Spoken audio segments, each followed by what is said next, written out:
Ukraine's President Volodymyr Zelenskyy has warned that war is coming to Russia after 3 drones were downed over Moscow.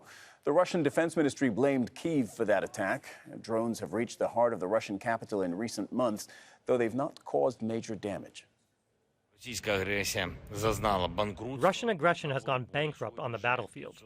Today is the 522nd day of the so-called special military operation, which the Russian leadership expected to last for a week or two. Ukraine is getting stronger.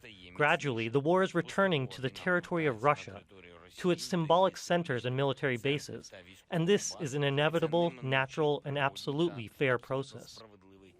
And Russia says that Ukraine has launched another drone strike on its soil.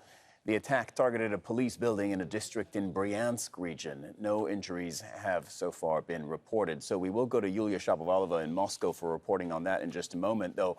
Let's begin right now with Step Vasin. Step, you're in Ukraine. Let's start with these comments by the Ukrainian president. What do you read into what Zelenskyy said, that he now almost officially supports attacks on Russian soil?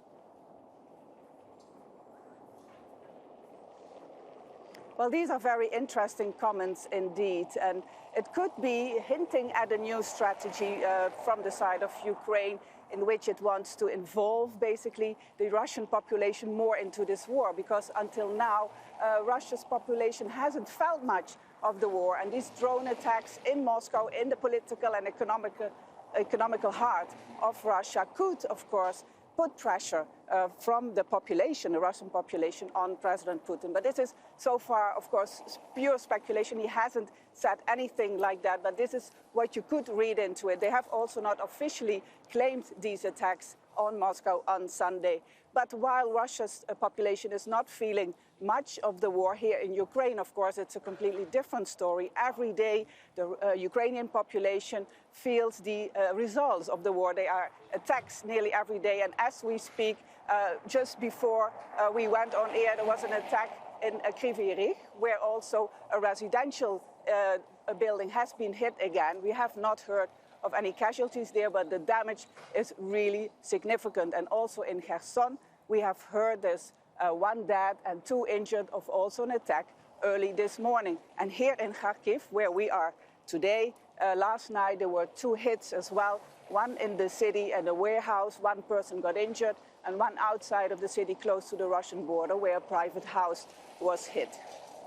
All right, Step, stand by for us for a moment, please. I want to go to Yulia, who's in Moscow, and talk about the ripple effect of all of this on the Russian side of the border. First, Yulia, what do you know on the attacks in Bryansk? Yes, according to the Russian side, a Ukrainian drone struck a police station with no casualties there. The attack took place in the border Bryansk region, as you say. So basically, that's the official information we have. So people are getting used to wake up to the news like that, unfortunately. Also, earlier on today, a UAV crashed in a farm near Taganrog in the southern Russia. And according to local residents, a car caught fire there, and one of the houses was damaged. And there are also reports that the locals had to cope with the consequences of that attack themselves. They had to extinguish the flames themselves. Then the emergency workers and firefighters joined them, and no casualties were reported there. But some people were panicking, though. That's according to the reports. Yulia, tell me a little bit more about whether all of this is moving the needle for the Russian public in any significant way, because drone attacks yesterday on the capital, I know there wasn't that much damage, but symbolically really significant. Those pictures carry weight. Today, more drone attacks in Bryansk. Zelenskyy warning that the war is coming to Russia. I wonder if this moves the needle for the Russian public.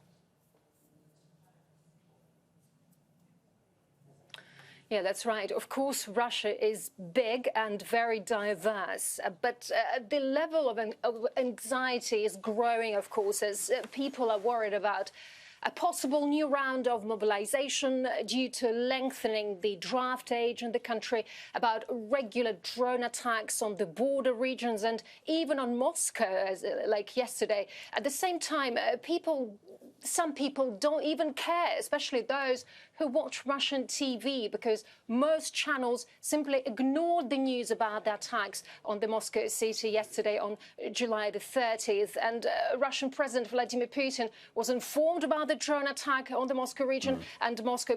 But at the same time, he participated in the Navy parade in St. Petersburg, hosting several African leaders. So basically, it's a signal for most people that it's just business as usual. Okay, that's all really interesting context. Business as usual. In that case, let me take it back. Thank you, Yulia. Let me take it back to Step, who's in Kyiv in Ukraine. Step, you were telling us just a moment ago, of course, it's not business as usual for Ukrainians, because their life has been changed in very deep ways. They are experiencing war on a day-to-day basis. And I understand there have been heavy attacks near where you are. Tell us about those.